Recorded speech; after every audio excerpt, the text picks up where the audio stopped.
다음은 지역인재 채용에 대해서 하나 좀 물어보겠습니다. 도로공사에서 보니까 최근 5년간 채용 규모 자체가 한 해 평균 한 270명 정도 되네요. 이 혁신도시법에 따라서 대구 경북의 지역인재 채용에 나서면서 지방 발전과 경제 활동에 나름대로 기여하고 있다고 봅니다. 근데 이게 비단 이 도로공사만의 문제는 아니고요. 이 지역으로 이전한 그 정부 기관 전체의 문제가 되는데, 인재 채용에 있어서 특정 대학이나 특정 지역이 편중이 되면은 결국 파벌이 형성되고 그게 일종의 카르텔을 형성하는 거는 뭐 잘 아시죠? 예. 도로공사의 지역인재 채용 현황을 좀 받아봤더니 뭐 거의 김천 지역으로 이전했으니까 당연히 대구 경북 지역의 대학을 대상으로 인재 채용을 하고 있습니다. 그 5년간 도로공사에서 1,140명을 신규 채용했는데요.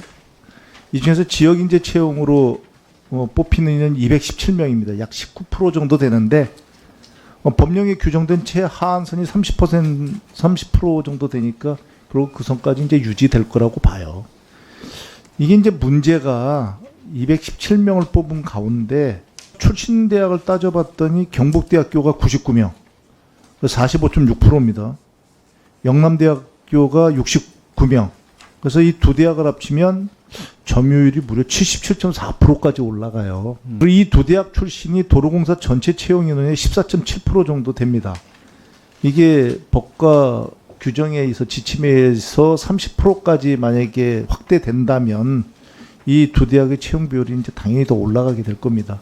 이게 제가 첫 질에도 말씀드렸지만 이게 도로공사의 지금 문제는 아닙니다. 전체 지역의 문제인데 이런 문제를 갖다가 해결하는 방안을 좀 논의를 갖다가 하셔야 될 것 같아요. 이게 일례를 들면 이게 이제 수도권이나 서울이나 수도권의 대학이 편중되니까 이런 제도가 나온 거 아니겠습니까? 네. 그렇다면 서울이나 수도권을 제외한 지역에서 선발한다든지 이런 걸로 이렇게 좀 전향적으로 바꿀 때가 되지 않았나 싶습니다. 물론 도로공사뿐만이 아니고 다른 그 공공단체를 보니까 더 심각한 데들도 많아요. 그래서 지역 범위를 넓히는 것, 이게 이제 생각해 볼 만한 건데, 이 제도 보완만을 기다릴 수는 없는 일 아니겠습니까? 제가 한번 찾아봤어요. 혹시 똑같은 이 공사인데도 이 제도를 잘 활용하는 데가 있는가 찾아봤더니 철도공사가 있더라고요. 이 철도공사가 대전 충남을 지역으로 하고 있는데요. 철도공사가 지역인재 채용 제도로 40%가 넘는 신규 직원을 채용하고 있습니다. 40%입니다. 올해 상반기에는 무려 49%를 지역인재로 채웠어요. 상당한 비율인데 이 도로공사의 한 2배가 더 되는 비율 아니겠습니까? 근데 그럼에도 불구하고 이 대학별 분포를 보니까요.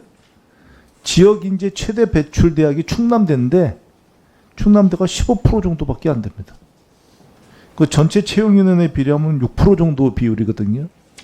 이렇게 되면 단일 학교에 의한 카르텔 또는 이렇게 파벌 형성 같은 게 최소화시킬 수 있지 않을까 싶어요.